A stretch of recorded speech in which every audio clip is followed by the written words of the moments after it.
Maintenant, je passe la parole au président de transition de Burkina Faso, Ibrahim Traoré. S'il vous plaît, Traoré. Monsieur Traoré.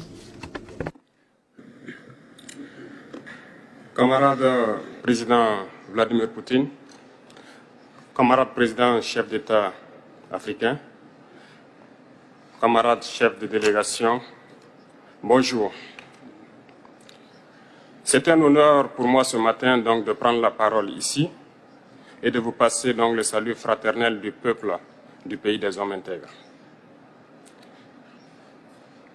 C'est aussi le lieu pour moi, avant tout propos, de rendre grâce à Dieu, Dieu Tout-Puissant qui nous a permis de nous réunir ici ce matin en bonne santé pour parler de l'avenir et du bien-être donc de nos peuples. Je m'en vais m'excuser auprès des anciens que je pourrais vexer dans mes propos à venir. Africanité oblige, les droits d'aînesse, je me dois de m'excuser. Camarades, j'ai quelques questions donc de ma génération, mille et une questions qu'on se pose. Mais nous n'avons pas de réponse. Et il se trouve qu'ici, nous pouvons laver donc notre linge sale parce qu'on se sent en famille.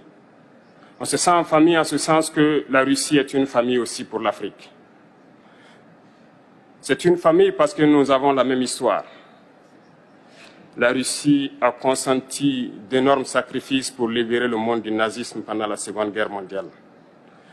Les peuples africains, nos grands-pères, ont été déportés de force aussi pour aider l'Europe à se débarrasser du nazisme. Nous partageons la même histoire en ce sens que nous sommes les peuples oubliés du monde, qu'ils soient dans les livres d'histoire, dans les documentaires ou films.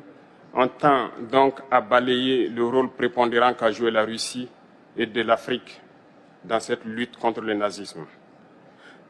Nous sommes ensemble parce que, actuellement, nous sommes là pour parler de l'avenir de nos peuples,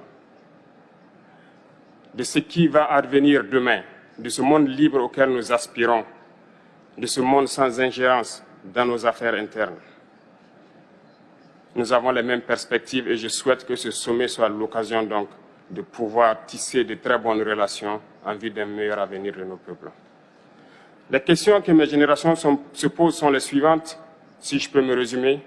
C'est de ne pas comprendre comment l'Afrique, avec tant de richesses sur notre sol, avec une nature généreuse, de l'eau, du soleil en abondance, l'Afrique est aujourd'hui le continent le plus pauvre. L'Afrique est un continent affamé. Et comment se fait-il que les chefs d'État traversent donc le monde à mendier? Voici des questions que nous nous posons